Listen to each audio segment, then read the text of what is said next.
अव्यक्त वाणी में देखो, ये है भगवान की दुनिया। अव्यक्त वाणी को पढ़ो, भगवान की दुनिया का जिक्र किया हुआ है। कैसी होगी वो दुनिया। आज खुशी होती है कि हम उस जिसका जिक्र अव्यक्त वाणी में किया है, हमको तो मालूम ही नहीं था। वो वंडर ऑफ द वर्ल्ड में सबसे पहले भगवान हमारा नंबर लगाएगा। तो उस दुनिया का जो जिक्र है 84 की अव्यक्त वाणी है। हम वो भाग्यशाली आत्मा हैं जिनके ऊपर भगवान प्रयोग कर रहा है, जिनको भगवान सैंपल बना रहा है। इसलिए अब तो ये जैसे कि कचरा था, पुरानी दुनिया के कच्चड़ पट्टी थी, वास्तव में वो गंदगी ही कहेंगे। वो केवल हमारा एक बहुत बड़ी कमजोरी जो जीव की आ गई थी जन्म जन्मांतर की, जो स्वार्थ की आ गई थी जन्म जन्मांतर की, वो इतना बड़ा रोग था। वो भगवान जानते, स्वामी विवेकानंद ने कहीं बोला है, जिसने जीवा को जीत लिया जैसे संसार को जीत लिया। इतना आसान नहीं है, लेकिन हमारा तो लक्ष्य ही अलग है। हमारा लक्ष्य क्या है? संपूर्ण इंद्रिय जीत। अतीन्द्रिय सुख क्या होता है हमको भी नहीं मालूम, लेकिन भगवान ने लक्ष्य दिया है। तुमको इंद्रियों के पार जाना है। इंद्रियों के पार जो सुख है, वो सुख की तुमको तलाश करनी है, वो सुख की तुमको अनुभूति करनी है। वो जब तुमको सुख मिल जाएगा, सब सुख उनकी कोई वैल्यू नहीं। हमको नहीं मालूम वो सुख क्या कैसा है, नहीं मालूम, लेकिन भगवान के माँ बाप हैं। जितना जितना तुम इंद्रियों के पार जाओगे, अतीन्द्रिय सुख की वहां तुमको प्राप्ति होगी। इंद्रियों के पार जाना माना अतीन्द्रिय सुख की प्राप्ति होगी। और वो सुख अविनाशी है, एक बार शुरू हुआ तो वो खल्लास नहीं हो सकता। बस भगवान ने मुरली में बोला, अव्यक्त वाणी में टारगेट मिला, वही टारगेट लेके हम चल रहे हैं। इसलिए संसार की तो बात ही नहीं है। संसार उस सुख की कल्पना करे, हो ही नहीं सकता। हाँ, जरूर शास्त्रों में है, इसलिए बड़े बड़े ऋषि मुनि, बड़े बड़े राजाएं महाराजाएं अपना राजपाट छोड़ के जंगल में चले गए। राजाई में उनको कुछ नहीं मिला, धन दौलत में ऐश्वर्य सब कुछ था, कुछ नहीं मिला, छोड़ छाड़ के चले गए। सुख तो कुछ और है, ये सुख नहीं है। अगर ये सुख होता तो साथ साथ दुख ना होता। कोई कमी नहीं थी उनके पास, लेकिन कोई ना कोई दुख भी था। तो उनको लगा ये अविनाशी नहीं है जो मेरे पास है, छोड़ो, जंगल में चले गए, तपस्या की। किसी को वो सुख प्राप्त नहीं हुआ। केवल संगम युग पे जब भगवान आते हैं, तब केवल एक ही समय है पूरे कल्प में, संगम में। जब भगवान आते हैं तो कहते हैं अतीन्द्रिय सुख पूछना हो तो गोपी बल्लभ की गोपियों से पूछो। हम भाग्यशाली कि हमको पहचान मिल गई है कि ये ही वो समय है जब उस अतीन्द्रिय सुख की जो एक कल्पना है उसको साकार किया जा सकता है। यही फिर हम शास्त्रों में डाल देंगे, शास्त्रों में पढ़ के फिर वो ये प्रयास करेंगे इस सुख की अनुभूति करने के लिए। लेकिन ये सुख नहीं मिल सकता, वो मिलता है एक ही बार जब भगवान आते हैं। सोचो कितना बड़ा लक्ष्य है आपका। 100% स्टेज को पाने वाली सिर्फ एक आत्मा है।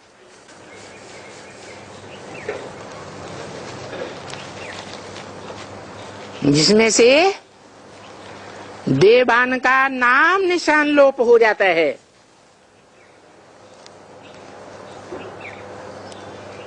देह की इंद्रियों की कोई स्मृति नहीं रहती।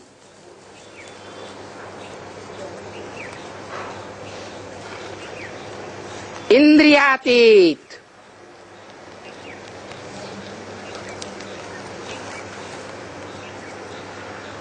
और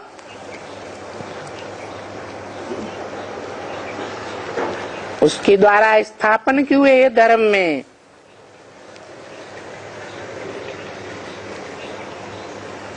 जो भी राजपद पाने वाली आत्माएं हैं, छोटे से छोटा राजपद या बड़े से बड़ा राजपद, वो सब अतीन्द्रिय सुख भोगती हैं। इंद्रियों के सुख को भूल जाती है, जबकि धर्म पिता इंद्रियों के सुख को नहीं भूलते।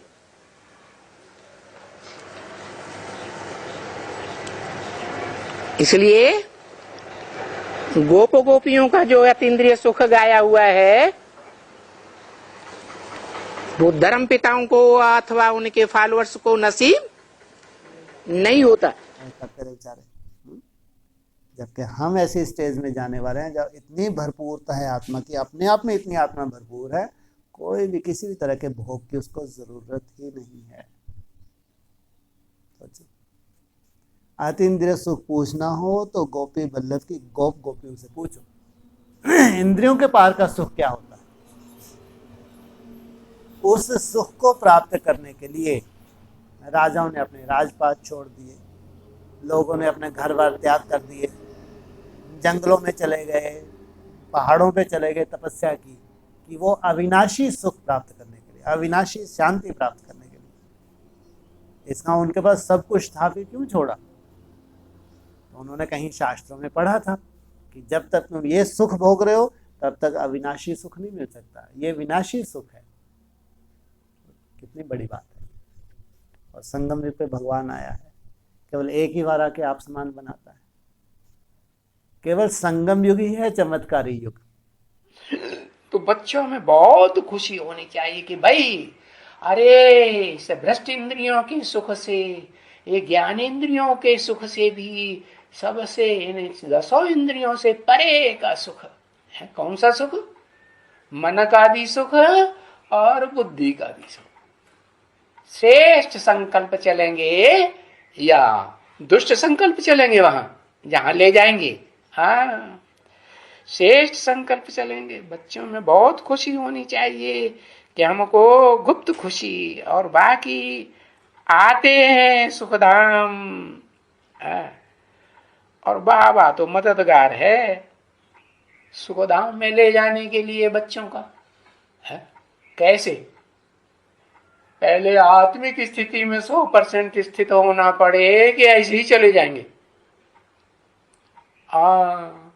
पहले आत्मिक स्थिति में स्थित हो जाओ, शांति धाम का अनुभव करो। आत्मा शांत स्वरूप है कि नहीं है? आत्मा शांत स्वरूप है। तो बाबा बच्चों का मददगार बनते हैं। ऐसे नहीं कि बच्चे हिम्मत करें और मददगार न बने।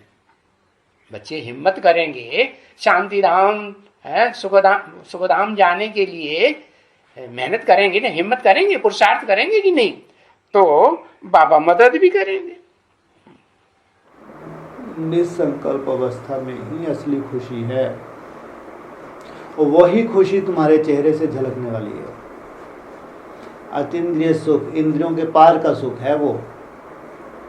संकल्प किससे जुड़ा हुआ है? कर्म कहाँ से होते हैं? पहले संकल्प है बीज, संकल्प है बीज, उसके बाद कर्म होते हैं। लेकिन आपको तो इन कर्मों से भी पार, कर्म इंद्रियों से भी पार क्या बनना है? क्या बनना है? आत्मा। आत्मा माना मन बुद्धि, मन बुद्धि माना स्टॉप, साइलेंस, एकदम बिंदी में टिकना। उसमें कोई इंद्री है? उसमें क्या कुछ होगा? उस निसंकल्प अवस्था में क्या कुछ होगा? संकल्प होने में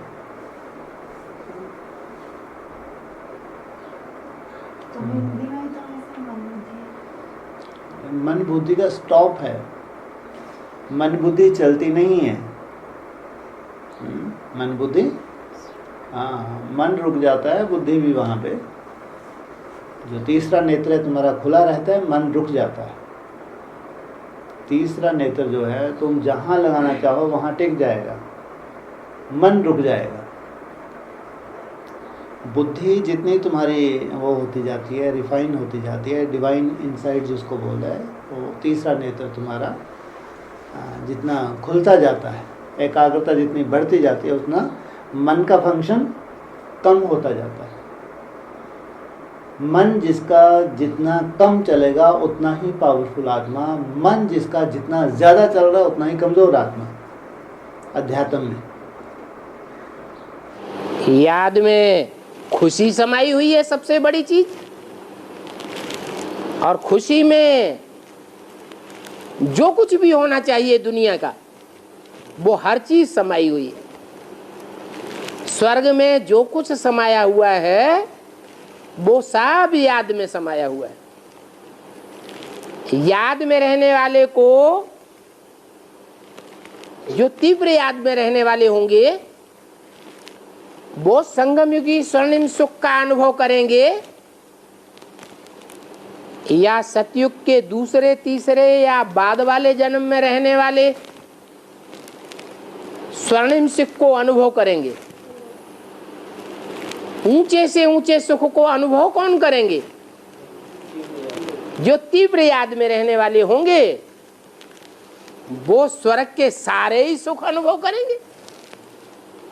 और स्वर्ग के सुख तो फिर भी इंद्रियों द्वारा अनुभूत किए जाते हैं। स्वर्णिम सुख के जो स्वर्ग है उसके सुखों को तो इंद्रियों से परे की स्टेज में रह करके अनुभव करते हैं। तो स्वर्ग में भी जो सुख नहीं अनुभव कर सकते, जो खुशी नहीं उपलब्ध कर सकते, वो खुशी याद की शक्ति से यहाँ संगम युग में अनुभव करेंगे।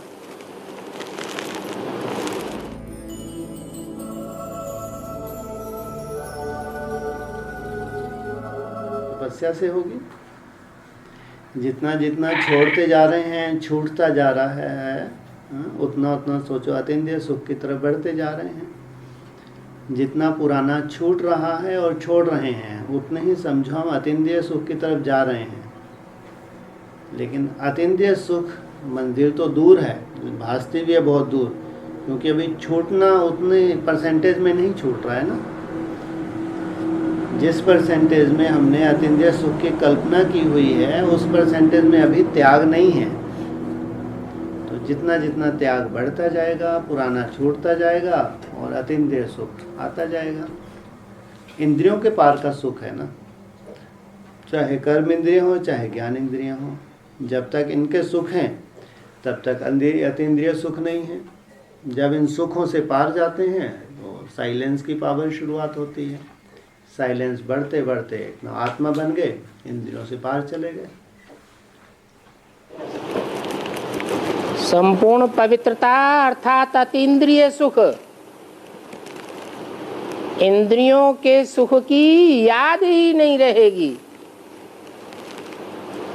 इंद्रियों का सुख आकर्षण ही नहीं करेगा मन बुद्धि को, और वो प्राप्त करने के लिए इंद्रियों का सुख स्वेच्छा से त्यागना पड़े। क्या जबरियन तो धर्मराज भी त्याग करा देगा,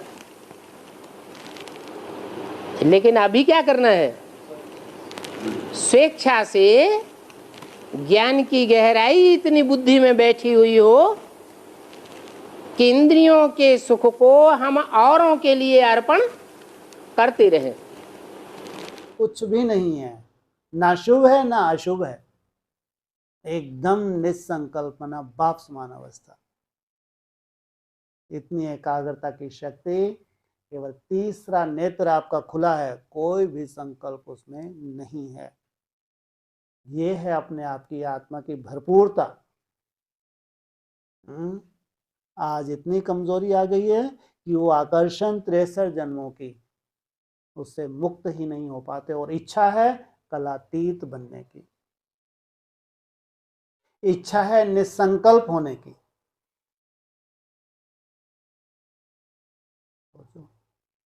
इतना बड़ा टारगेट है। जब तक इन आकर्षणों से जितना जितना मुक्त होते जाते हैं, समझो उतना उतना हम अपनी मंजिल की तरफ बढ़ रहे हैं। भले ही आज की डेट में आपको को साइलेंस के रस की महसूसता ना हो, चिंता नहीं, लेकिन जितना जितना जिसका त्याग बढ़ रहा है तो समझो वो किस तरफ बढ़ रहा है? बाप की तरफ बढ़ रहा है, मंजिल की तरफ बढ़ रहा है, अतीन्द्रिय सुख की तरफ बढ़ रहा है। इसलिए इंद्रियों के सुख से पार जाना पड़े। लाखों ब्राह्मण, लाखों, तो 16,000 ही क्यों पास होते हैं? मंजिल बहुत बड़ी है, छोटी नहीं है। लाखों ब्राह्मणों में केवल कितने पास हुए? 16,000 ही पास हुए। तो कितनी मेहनत की होगी संगम युग पे? मेहनत के से ही तो सब भाग्य बनता है। संगमयुगी कृष्ण देह की इंद्रियों से सुख लेने वाला नहीं है क्या? है? नहीं लेने वाला है। देह की इंद्रियों के सुख का त्याग करता है, इसीलिए अतीन्द्रिय सुख में पहले स्वयं रमण करता है, फिर गोप गोपियों का गायन होता है। क्या अतीन्द्रिय सुख पूछना हो तो गोप गोपियों से पूछो। यहाँ इंद्रियों के सुख की बात नहीं है। इंद्रियों का सुख लेना उसने नहीं सिखाया। किसने? जिसने इंद्रियों के सुख का स्वयं त्याग किया, वही स्वर्णिम संगम युग में इंद्रियों के सुख का त्याग करना सिखाता है। भगवान ने जो नारायण बनाया था वो तो कलातीत नारायण बनाया था। क्या? विष्णु बनाया था। बहुत श्रेष्ठ स्टेज है वो। है कौन सी श्रेष्ठ स्टेज? जब भगवान आते हैं, ब्रह्मा के द्वारा ब्राह्मण बनाते हैं, तो जो ब्राह्मण उच्च कोटि के सूर्यवंशी ब्राह्मण बनते हैं, सूर्यवंशी ब्राह्मण बनते हैं, वो सूर्यवंशी ब्राह्मण सच्चे सच्चे विष्णुवंशी देवताएं वैकुंठ में बनते हैं। वैकुंठ अलग चीज और स्वर्ग अलग चीज। वैकुंठ माने विष्णु लोक। हाँ, देखो विष्णु की कैसी अच्छी स्टेज दिखाते हैं, खुशनुमा चेहरा दिखाते हैं, हैं? क्या बढ़िया आकर्षण। हाँ, आसमान बनाते हैं। तुम जब उससे योग लगना शुरू होता है, धीरे धीरे तुम्हारी भी भूख, तुम्हारी प्यास कम होती जाएगी, नहीं होती जाएगी? कौन सा सुख मिलने लगा? हाँ, निराकारी स्टेज का तुमको आनंद मिलने लगा। जितना जितना तुम निराकारी स्टेज, निसंकल्प स्टेज में टिकते जाते हो, उतना तुम्हारी भूख प्यास कम होती जाती है, उतना ही तुम आकर्षणों से दूर होते जाते हो। किस तरफ बढ़ जाते हो? किस तरफ बढ़ते रहते हो? आकर्षणों से मुक्त होते हो तो किस तरफ बढ़ रहे हैं? हाँ, अतीन्द्रिय सुख पूछना हो तो हाँ, आत्मनिष्ठ आत्माओं से पूछो। किनसे पूछो? जो आत्म स्वरूप में टिक गए, निसंकल्प अवस्था में जो टिक गए, इनसे पूछो। अतीन्द्रिय सुख पूछना हो तो इनसे पूछो। जब तक निसंकल्प अवस्था नहीं है, भूल जाओ कि अतीन्द्रिय सुख क्या होता है। तब तक ये सुख आकर्षण करते ही रहेंगे। चाहे खाने का सुख हो, चाहे पहनने का सुख हो, देखने का सुख हो, सुनने का सुख हो, जो भी हैं, ये सुख जब तक तुमको आकर्षण कर रहे हैं, भूल जाओ। तुम नहीं, गिनती मत करो अपनी। हाँ, ये नहीं है कि जम दे हो जाएगा। हाँ, जितना जितना तुम इनसे पार जा रहे हो, इतने इंद्रियों के सुख से, उतना उतना तुम किस तरफ कदम बढ़ रहे हैं? बाप समान बनने की तरफ तुम्हारे कदम बढ़ रहे हैं। ऐसा नहीं कोई जादू हो जाएगा, कोई ऐसा बहराग आ जाएगा, छूटा तो छूटा, ऐसा नहीं। लेकिन अंदर से जितना तुम छोड़ते जाते हो, उतना उसके करीब जाते हो। जितना आकर्षण मुक्त हो रहे हो, उतनी उसकी आकर्षण बढ़ती है। नहीं तो ऐसे ही बैठे रह जाओगे जैसे बैठे हो। 4 साल के बाद भी बैठे थे और 10 साल बाद 37 में ऐसे ही बैठे थे जैसे आज बैठे। आकर्षण से मुक्त तो होना पड़े। उसकी आकर्षण उतनी ही बढ़ेगी जितना सब आकर्षणों से तुम मुक्त होते जाओगे। तब कहेंगे अतीन्द्रिय सुख पूछना है तो गोपी बल्लभ की गोप गोपियाँ, ये इंद्रियों के बाहर चले गए। इनको इंद्रियों के सुख की दरकार ही नहीं। ऐसा आत्मिक स्मृति में टिकने का इन्होंने मेहनत की है, ऐसी निसंकल्प होने की इन्होंने मेहनत की है। धीरे धीरे क्या हुआ, इन सुखों को छोड़ते गए, तब जाके वो अविनाशी सुख, जो वो सुख देता है अविनाशी होता है, अविनाशी अविनाशी सुख है, अविनाशी शांति है। सेंटेंस होगी है 100% सुख की अनुभूति। ऐसी अनुभूति तो जो दिन दूनी रात चौगुनी बढ़ती रहेगी।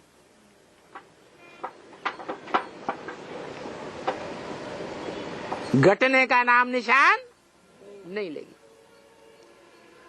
उसको नाम दिया है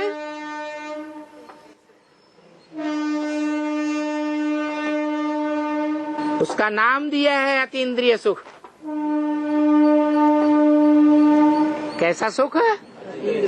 अतीन्द्रिय सुख। ये तभी पैदा होता है जब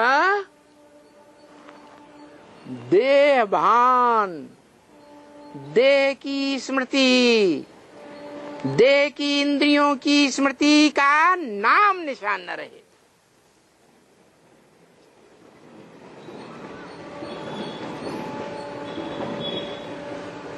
जब तक देह, देह की इंद्रियों, जो देह 5 तत्वों से बनी हुई है, जड़ तत्वों से, उन जड़त्वमयी तत्वों का स्मृति में नाम निशान न रहे। नष्टो मोहा, मोह नष्ट हो जाए, देह से मोह नष्ट हो जाए, देह की इंद्रियों से मोह नष्ट हो जाए, देह के संबंधियों से नष्ट मोहा हो जाए, देह के खाने पीने पहनने रहने के रोटी कपड़ा और मकान के पदार्थों से भी नष्ट मोहा हो जाए। ऐसी स्टेज आने पर, जिस स्टेज को ब्रह्म महावाक्य में बताया है, नष्टो मोहा स्मृति लब्धा।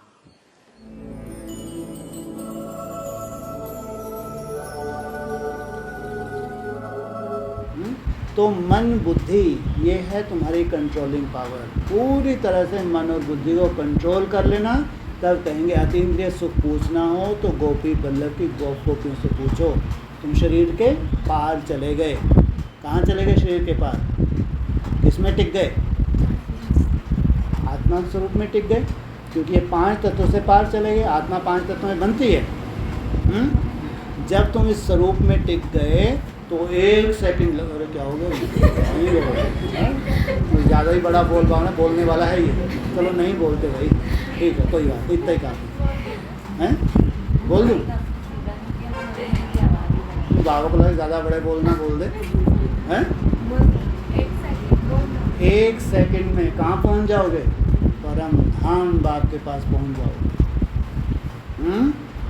1 सेकंड में परम धाम में बाप के पास। वहाँ से वर्षा लेकर आओगे। कौन सा? कौन सा? अतीन्द्रिय सुख का वर्षा।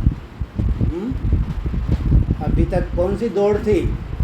अति इंद्रिय सुख पाने के लिए पुरुषार्थ किया हमने, आत्मा बनने का। इंद्रियों से दूर जाने की मेहनत की। ये देह के 5 तत्वों से दूर जाने की मेहनत की। स्वरूप में टिकने लगे। टिकते टिकते टिकते टिकते ऐसी स्टेज आई कि एकदम बाप के करीब पहुंच गए। फिर ऐसा सेकंड आया तो कहाँ जंप लगा दिए एक संग। 1 सेकंड में परम धाम, बाप के सन्मुख। कितना टाइम लगेगा वर्षा मिलने के लिए? वो 1 सेकंड नहीं जो संगम में वो बोला हुआ है। संगम का 1 सेकंड भी कितना बड़ा है। ये तो बहुत कर चुके। तो क्या जो तुमको बार बार दिखाते हैं, वाणी में आता नहीं आता कि संगम युग का 1 सेकंड भी कितना बड़ा है। वो तो सेकंड तुमने मालूम नहीं कितने सेकंड तुमने पुरुषार्थ कर लिए। अब तो वो सेकंड आया जिसमें तुम्हारा सिस्टम चेंज, पहले तुम्हारा तीसरा नेत्र खुल गया। इंटरनल कोई सिस्टम होगा नहीं होगा, नहीं होगा। साइंस भी बताती है कोई ऐसे सिस्टम है, कोई ग्रंथि है नहीं है। कौन सी ग्रंथि है बोलो? पीयूषा ग्रंथि। कोई ग्लैंड है नहीं है? लगे हैं उसको जगाने के लिए, जगती है क्या? संगम युग पे वो ग्रंथि तुम्हारी क्या हो जाती है? 1 सेकंड में ब्रह्मा से विष्णु बनोगे नहीं बनेगा?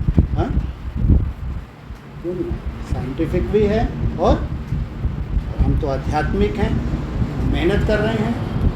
मेहनत कर रहे हैं, अगर हमको वो सफलता नहीं मिली तो दुनिया को हम क्या मैसेज देंगे? मिला हमको भगवान? कहेंगे हमारी कुंडलिनी शक्ति जागृत हुई? कहेंगे? हाँ, कहेंगे त्रिकालदर्शी त्रिनेत्री?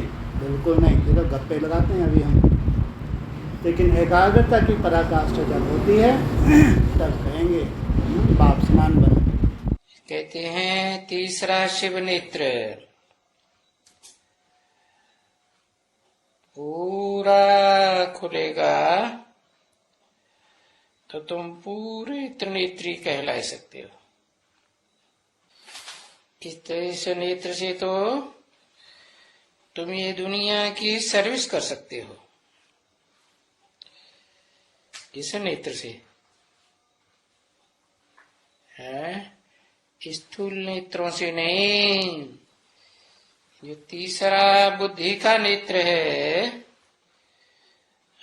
खुलेगा तो सारी दुनिया की सर्विस हो जाएगी, सर्विस हो जाएगी। एक तरफ कहते हैं आँख खुली और सारी दुनिया भस्म हो जाएगी, ये भस्म होने की सर्विस होगी? नहीं। जो कहते हैं ना, दृष्टि से प्यारा किंदा प्यारा सतगुरु, क्या किया? सदगति किया। तो ये दृष्टि जो है वो सृष्टि ही सुधारती है। तो सर्विस करेंगे, बाकी ये स्थूल नेत्र नहीं है सर्विस करने वाले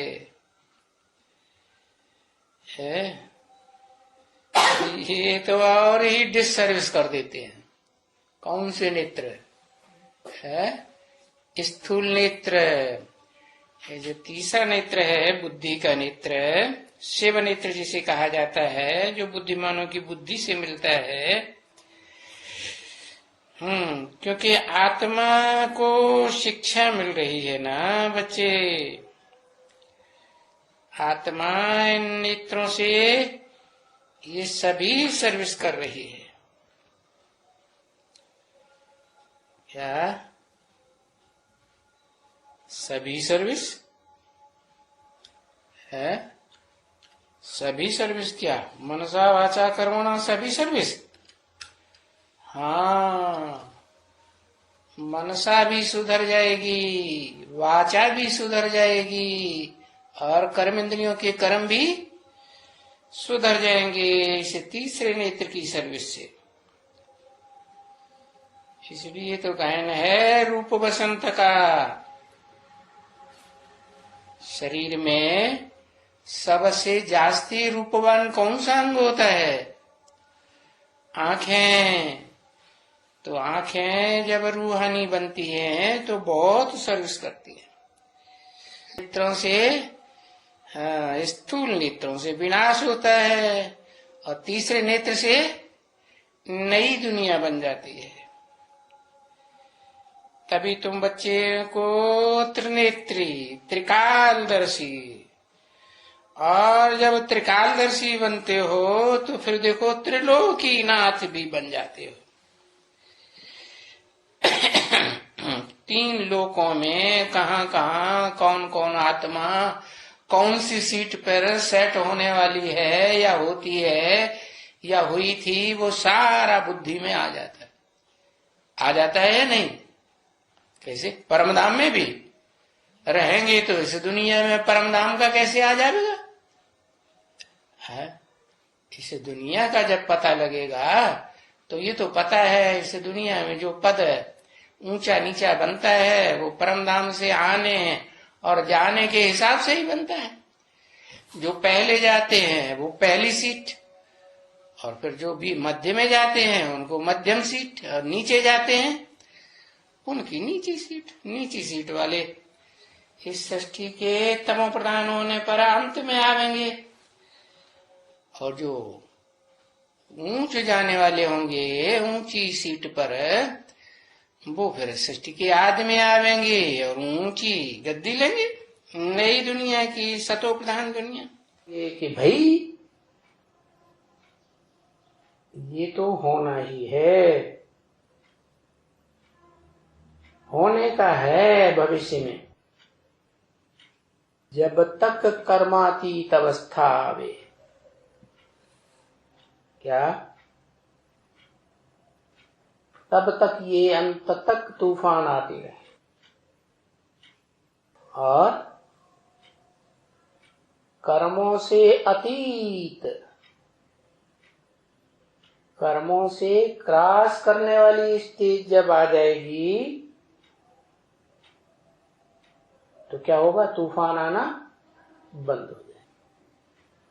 और कर्मातीत अवस्था के बाद फिर जब तूफान आना बंद हो जाएंगे तो क्या होगा? है तुम बच्चे अतीन्द्रिय सुख का अनुभव करते रहेंगे। तो पीछे ये तूफान आ जाना सब कुछ बंद होगा, पीछे ये भी नहीं होगा, है ना? बड़ा नशा उस समय में होगा अतीन्द्रिय सुख का, क्योंकि इंद्रियां देह के अंग हैं, चाहे ज्ञान इंद्रियां हो चाहे कर्म इंद्रियां हो। जो देह की इंद्रियों का, 10 इंद्रियों का स्वामी है मन, मन रूपी घोड़ा कहो, मन रूपी बैल कहो, वो तो पूरा कंट्रोल में आ जाता है। तो मन जब पूरा कंट्रोल में आ जाता है, आत्माओं के कंट्रोल में, तो इंद्रियां भी वशीभूत हो जाती हैं, मन भी वशीभूत हो जाता है। चित्त के वशीभूत होने से फिर अतीन्द्रिय सुख का अनुभव होता है वाइब्रेशन के आधार। क्या सुख कोई ज्ञानेंद्रियों का नहीं, सुख कोई कर्मेंद्रियों का नहीं, सभी इंद्रियों से परे अतीन्द्रिय सुख, आत्मिक सुख। बस वो समय जब आएगा तब देखो तुम कि कितनी खुशी आ जाएगी। तुम समझते हो बुद्धि से कि देह का वाहन जब खलास हो जाएगा तब क्या होगा। जैसे बाप है वैसे तुम भी बन जावेंगे। क्या सबसे जास्ती ग्लानि किसकी होती है? सबसे जास्ती बताया शिव बाबा की ग्लानि होती है। मुरली में ये नहीं बताया शिव बाप की ग्लानि होती है। किसकी ग्लानि होती है? शिव बाबा की ग्लानि होती है। और मस्त रहता है, चिंता में रहता है, दुखी हो जाता है, परेशान परेशान जार बेजार हो जाता है, या खुशी में रहता है? क्यों है? और देवताएं, देवात्माएं उनको थोड़ा कोई ग्लानि कर दे मुख पर तो हालत खराब हो जाती है। क्यों ऐसा होता है? क्योंकि जब तक देहभान है तब तक ग्लानि, गाली, टॉन्ट चिपकता है बुद्धि को। देहभान नहीं रहेगा तो ग्लानि महसूस नहीं होगी, गाली महसूस नहीं होगी। अपनी आत्मा के ऊपर विश्वास रहेगा कि मैं जो कर रहा हूं ठीक कर रहा हूं, मैंने कोई गलती नहीं की। दुनिया ग्लानि करती रहे तो करती रहे, मैं सच्चा हूं या झूठा हूं। क्या विश्वास रहेगा कि मैं सच्चा हूं, सच्चाई के रास्ते पर हूं, दुनिया झूठी है।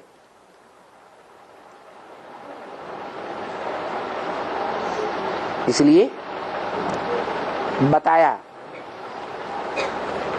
कि जब तुम बच्चों को मालूम पड़ जाएगा खुशी भी बहुत भारी होगी, बाप जैसे बन जाएंगे। कैसे बन जाएंगे? बिंदी बन जाएंगे, परमधाम में चले जाएंगे? नहीं। कैसे बन जाएंगे? शिव बाप जैसे। हाँ, मनुष्य सृष्टि का बाप जिसको हमने पहचाना, उसकी जो स्थिति दिखाई पड़ती है वैसी ही स्थिति हमारी बन जाएगी। पीछे आप ही सब कुछ तुम साक्षात्कार करके देखेंगे ये विनाश होता है, ये होता है, अरे ये सब कुछ होता है। सब कुछ आगे का तुमको पता पड़ता रहेगा। क्या कि आगे आगे क्या होने वाला है।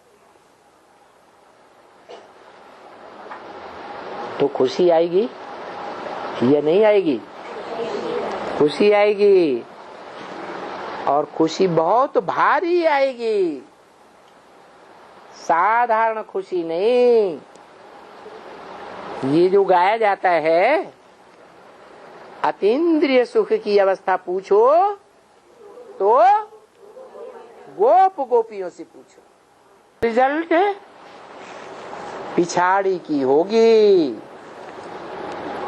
क्या? कौन सी रिजल्ट? अतीन्द्रिय सुख पूछना हो तो गोप गोपियों से पूछो। अभी ऐसा कुछ थोड़ा ही होता है।